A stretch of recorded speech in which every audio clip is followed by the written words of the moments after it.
And we are back for part 2 of Competitive Colin from David Walliam's The World's Worst Children number 2. Last time we finished reading, Colin had decided he was going to run an Olympic race with rockets in his shoes.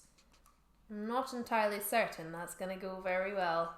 Oh, let's find out.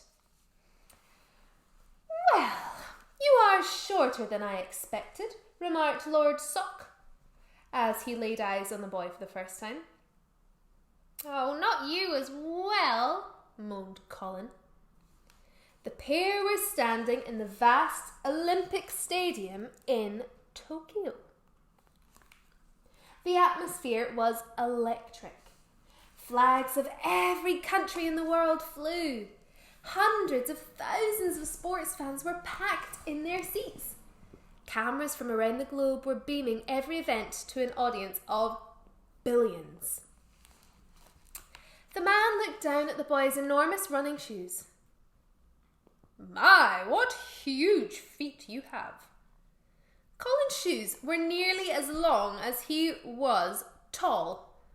He'd been hoping no one would notice how big they were, but it was impossible not to. Thank you, Lord, that's why I can run so fast. Is it really, boy? Well, I say run.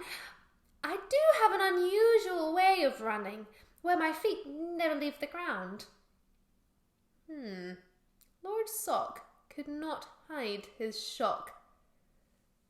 I am extremely concerned about this, boy. You are representing our great country, and it is a great country as it has great in its title, and the most important sporting event in the world, and you tell me you run without your feet leaving the ground?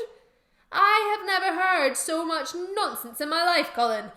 I am pulling you from the race. No, Lord, please. I will win gold, I promise. A towering figure passed the boy. This was Ike Scarper, representing Jamaica. He was the fastest man in the world, with 103 Olympic gold medals to his name. He looked at Colin and chuckled to himself. Ike headed straight for the racetrack. You'd better get going, boy, said Lord Sock. With some difficulty, Colin rolled to the start line. An Olympic official dressed in a blazer stepped up to the track, starting pistol in hand. Take your places at the start line, gentlemen. Ike was next to Colin. When the man crouched, he was still taller than Colin when he was standing up. Oh, goodness me. How nice for the clown to lend you his shoes, murmured Ike with a smirk. Colin shook his head. He was desperate to teach this handsome, funny, and worst of all, tall man a lesson. The boy reached into his shorts and pulled out a craftily concealed box of matches. On your marks, called out the official. I'll be waiting at the finish line with a cup of British tea for you, said Ike. Colin lit the fuse on his left shoe. Get set! However, Colin's fingers burned and he dropped the match before he could light the next fuse. Oh! This could spell disaster. Bang! The starter pistol fired. The athletes powered towards the finish line, led, as always, by Ike Scarper. With only one firework lit and his right foot being dragged along behind, Colin found it impossible to go in a straight line. Instead, he shot off sideways and smashed into the runners. Thump! Oof! Colin sent another man flying. Arr! Thud! The runner fell to the ground. Spinning round uncontrollably like a giraffe at its first roller disco, Colin took out a few more runners. Thump, thump, thump. Oof, oof, oof. They fell to the ground. Thud, thud, thud. Now spinning on one leg like an ice dance routine gone horribly wrong, Colin's other foot with its giant shoe spun around, clumping some of the other runners in the face. Ow! Ow! Ow! They fell to the ground with a heap. Thump. Oh dear, look at the state he's got himself into. Ooh. Soon, there was just one man standing.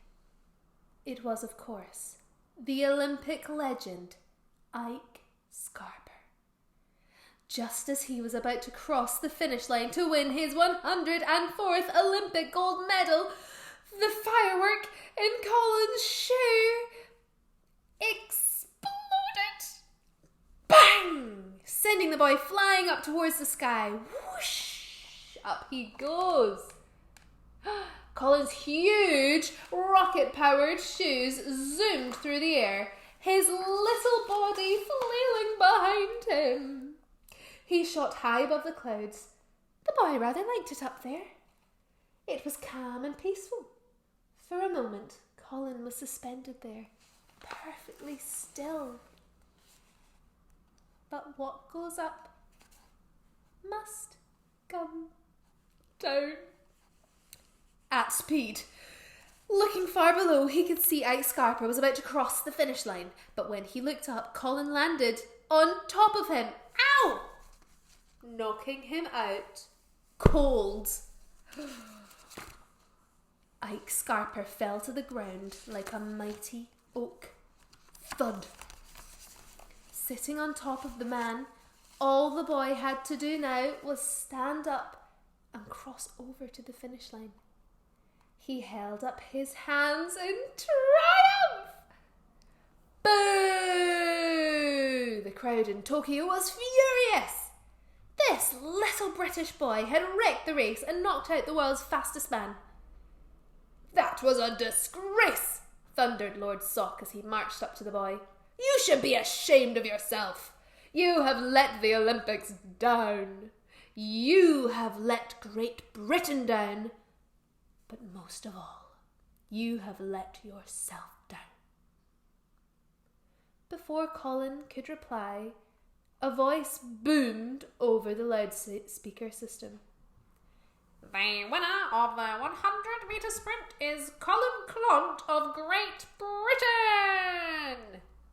The boos became louder still. Boo! Before he knew it, the Olympic officials had whisked Colin off to the winner's podium. There he was, not only awarded a gold medal, but a silver and a bronze too, because none of the other competitors had actually crossed the finish line. At that moment, they were all being stretchered off to the hospital's tent. Colin's smug face was beamed around the world as 100,000 people in the stadium and billions around the world booed him. Boo! From that moment, Colin Clont became public enemy number 1. The boy couldn't walk down the street anywhere in the world without strangers booing him and even throwing rotten fruit at him. Oh, poor Colin.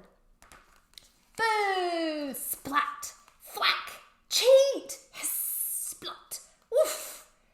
This meant Colin could never go out.